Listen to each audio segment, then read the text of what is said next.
大家好，我係已故資深媒體人曹景行外甥女，國家2級心理諮詢師張老師。今日呢，我想借助呢個平台，同大家揭示我舅父曹景行胃癌逝世嘅真相。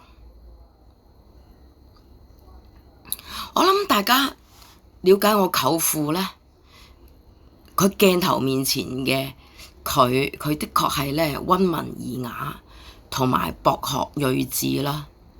但係我想同大家講，佢鏡頭下佢都係溫文儒雅嘅，同埋佢係裏裏外外都係敢作敢為、直率嘅一個人。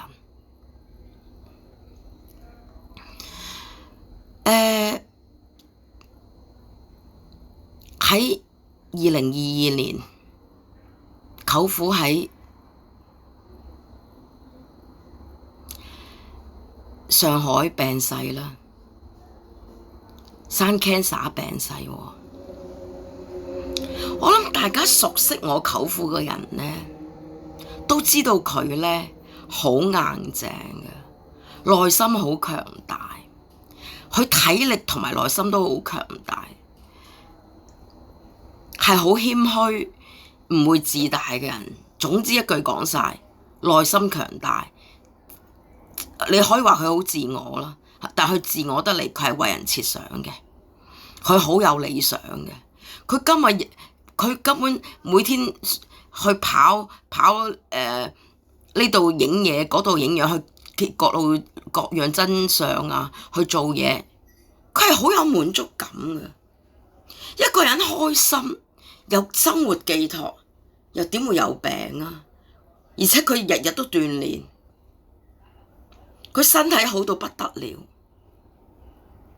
你話佢有啲家庭咩問題？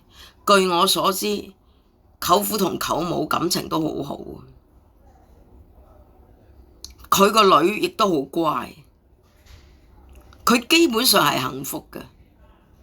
佢工作錢佢係揾夠啦，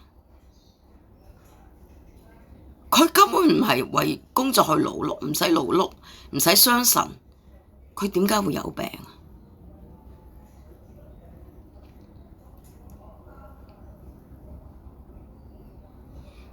係因為係我舅父臨死前2年，佢陷入我哋屋企奪產恐嚇事件。因為我舅父係呢件事件嘅關鍵人物、關鍵證人，所以張敬松咪要恐嚇佢咯。因為張敬松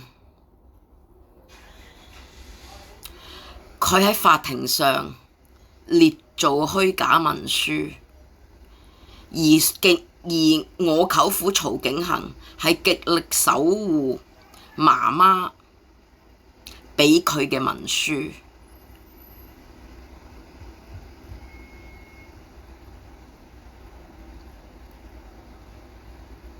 因為舅父知道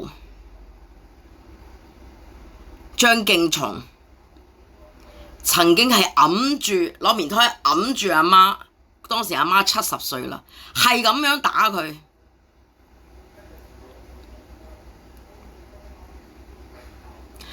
張敬松亦都屈我老豆玩女人，喺佢公事包嗰度攝避孕套，跟住呢話佢玩女人喺阿媽面前打佢。呢啲事情，我舅父都係關鍵證人嚟㗎。